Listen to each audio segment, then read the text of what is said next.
Bom dia, turma! E hoje nós iniciamos o módulo 2 e também o nosso segundo bimestre.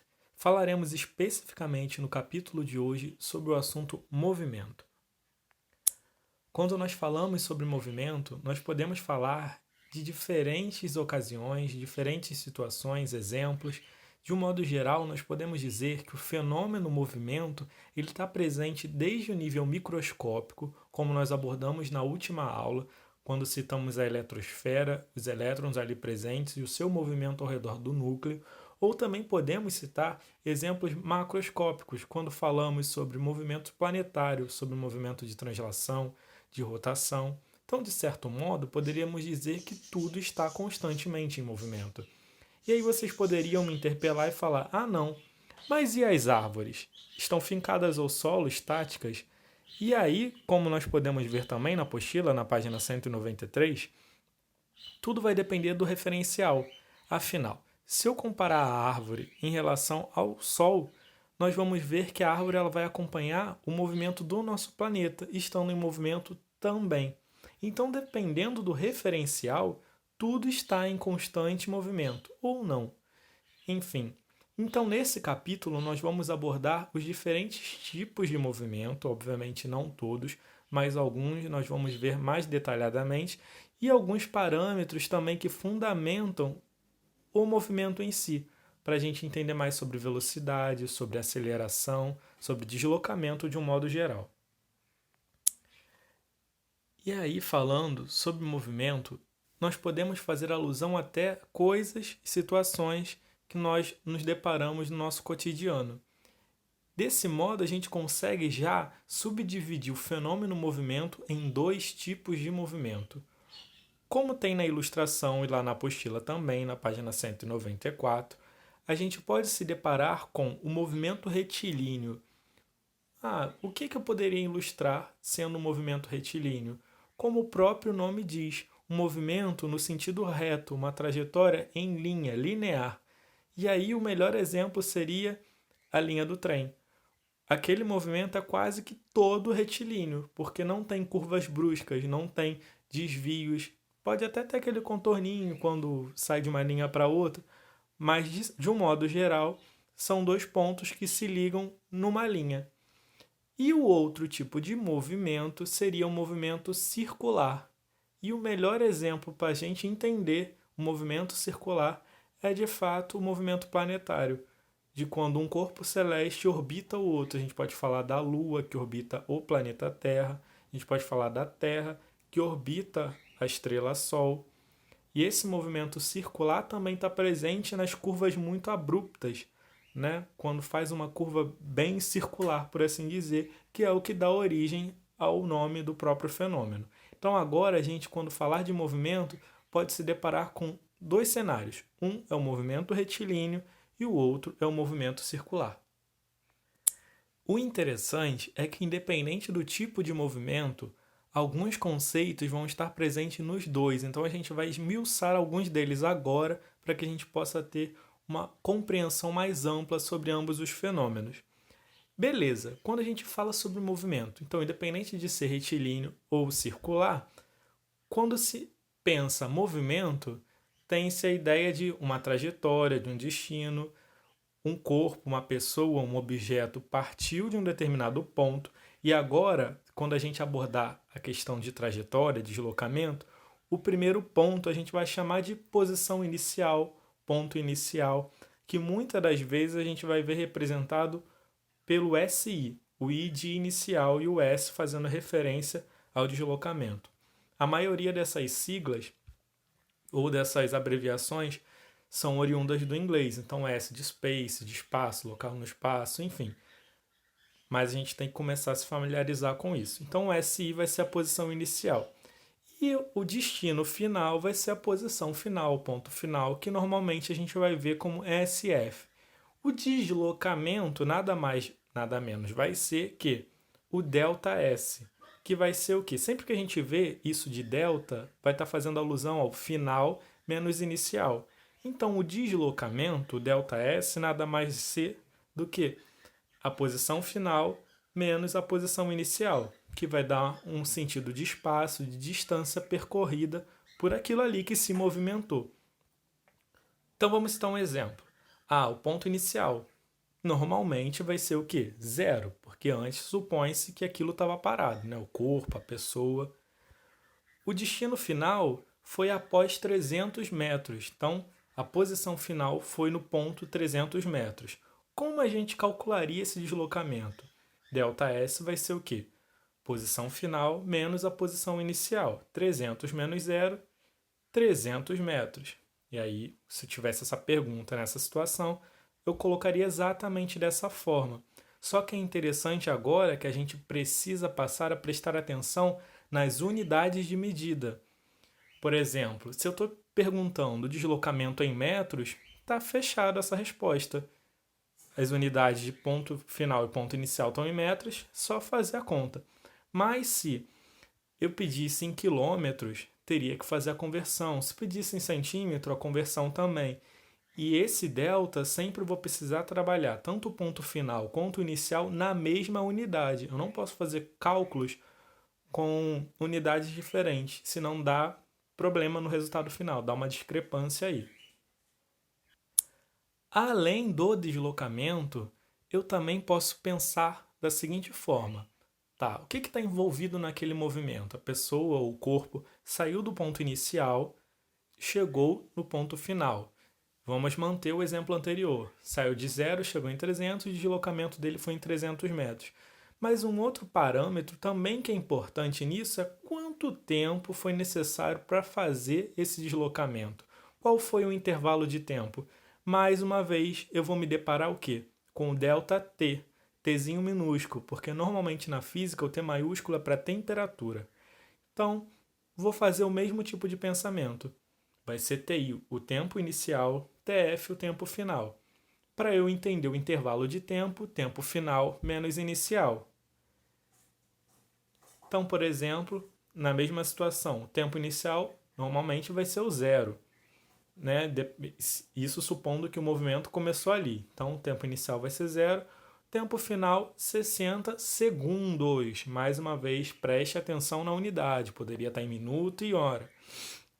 E aí, qual seria o intervalo de tempo desse deslocamento de 300 metros?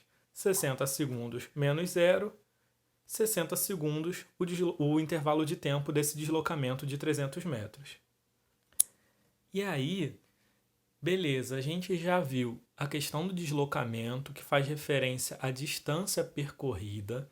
Conseguimos observar o intervalo de tempo com que aquele movimento foi executado.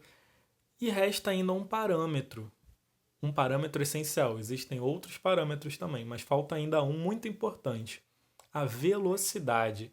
Com que velocidade aquele corpo, aquela pessoa, enfim, percorreu aqueles 300 metros em 60 segundos? Ou melhor, a que velocidade foi percorrida para conseguir fazer 300 metros em 60 segundos? E existe mais uma fórmula que vai ajudar a gente a entender isso, que vai ser denominado ΔV, ou velocidade média, enfim, a gente vai conseguir observar isso. Então, a velocidade média vai ser o deslocamento sobre o tempo, ΔS sobre ΔT. A gente já tem a informação de 60 segundos e de 300 metros. A minha velocidade média vai ser o quê? Nada mais, nada menos que o ΔS, 300 metros, sobre ΔT, 60 segundos. E aí eu vou ter a minha velocidade média de 5 metros por segundo. E agora a gente precisa prestar atenção em algumas coisas. O primeiro é que existem algumas unidades específicas para a velocidade média. Se o ΔS estiver em metro, o ΔT tem que estar em segundo. Ele precisa estar em segundo. Eu não trabalho em velocidade falando de metro por hora. Até trabalho, mas vai me dar muito mais dificuldade nas conversões. Então, eu sempre vou ter como parâmetro velocidade metro por segundo ou quilômetro por hora. Beleza. Mas aí, e se eu alcançar esse valor, por exemplo, 5 metros por segundo e quisesse em quilômetros por hora? Vamos ver mais à frente esse tipo de conversão. Mais uma nota muito importante que vocês precisam saber antes de se deparar com determinados exercícios é que existe uma notação para as respostas. Já coloquei aqui o que é mais usual hoje em dia, que é 5 metros por segundo a menos 1. Mas não estaria errado eu falar 5 metros, botar uma barrinha por segundo, que dá uma ideia de numerador-denominador. Mas o mais usual hoje, já preparando vocês para conteúdo de vestibular, enfim, para as coisas mais recentes, o certo seria colocar metro por segundo a menos 1 e essas unidades que tem barrinha, tipo quilômetro por hora, botar quilômetro, ponto hora, menos 1. É o mais conceitual hoje em dia. Quilômetro por hora nem tanto, devido aos velocímetros dos carros ainda não terem sido adaptados e isso não se tornar tão recorrente. Mas, de um modo geral, em exercícios de física, não se assustem em ver esse menos 1. 5 metros vezes segundo a menos 1 quer dizer 5 metros por segundo. Beleza.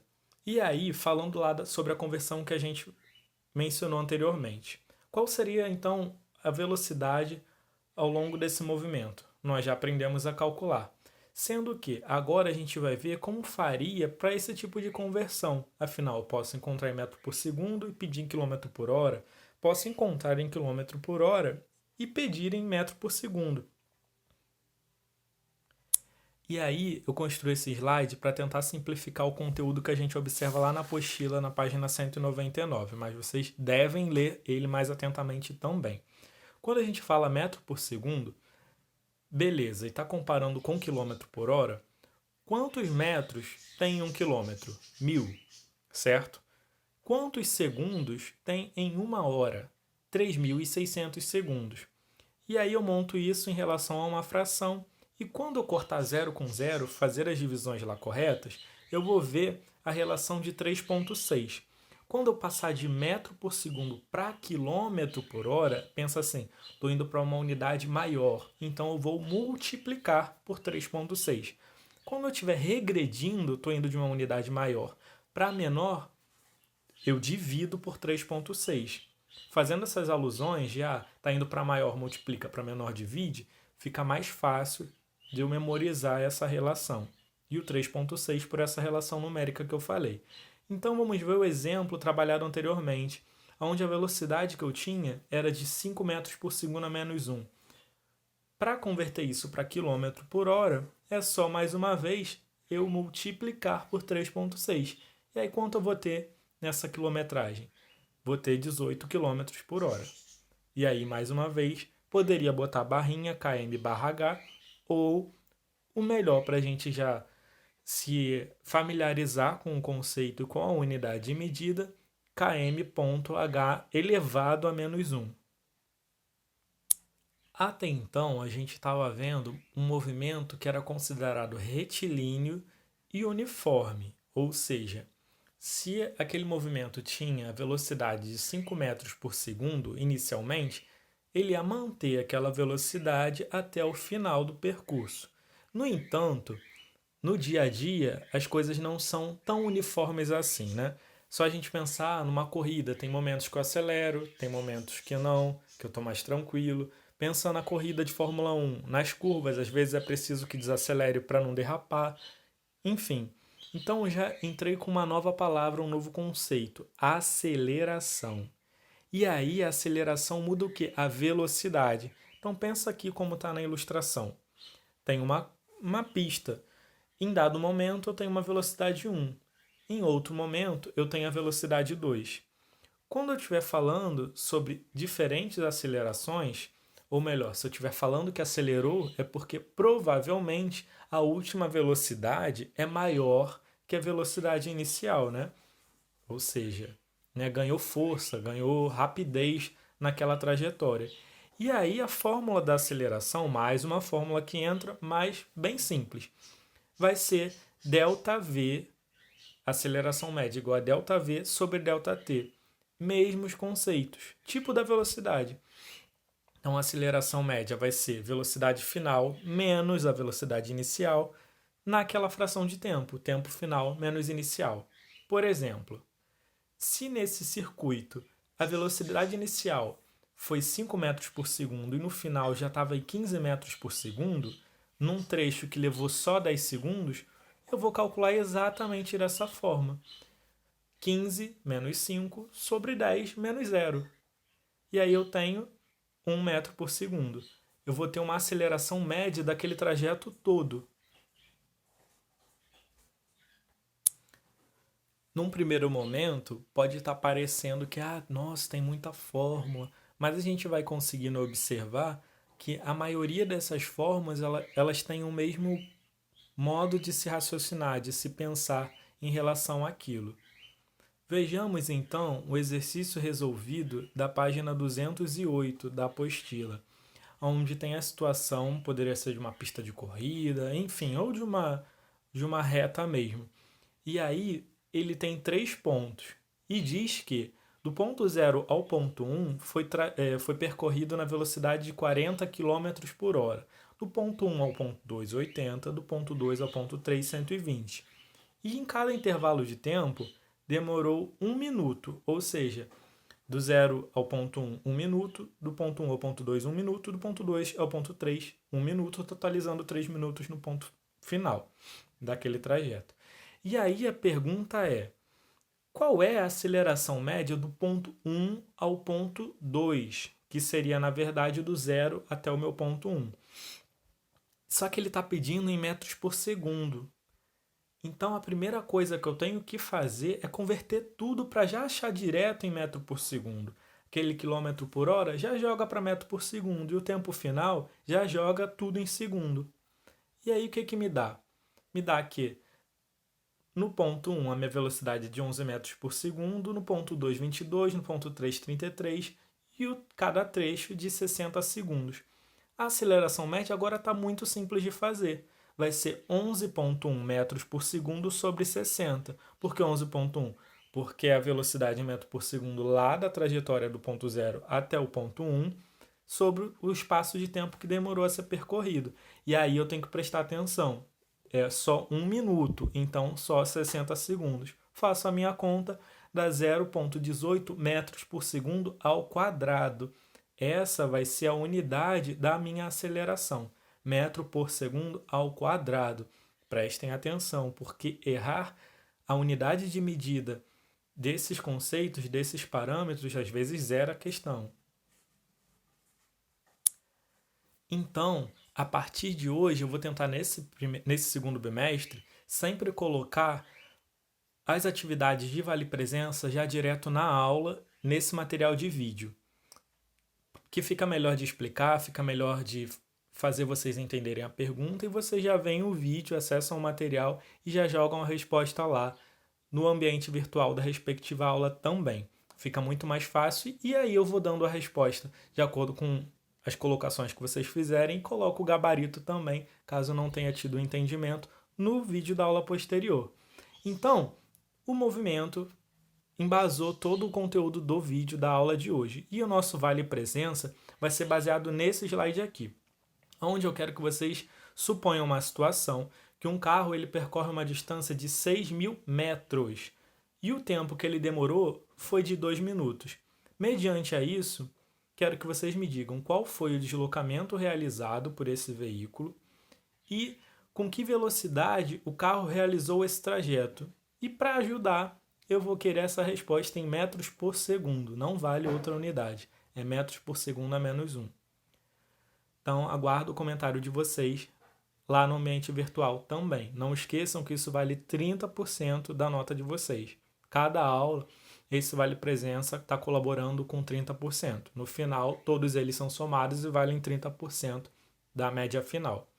E aqui eu coloquei um slide que facilita também a visualização de vocês. Eu recomendo muito que vocês tenham isso na apostila, que é uma tabela periódica e um formulário. Vão anotando as principais fórmulas que vocês vão precisar, porque posteriormente fica mais fácil de acessar e no momento de prova física, avaliação em sala, vocês já vão memorizando de tanto que escreveram. Então está aqui a tabela, a fórmula da aceleração e a fórmula da velocidade. E ao longo do bimestre, tudo que for necessário, a gente vai incrementando em um slide assim. Tá bom? Um excelente dia para vocês.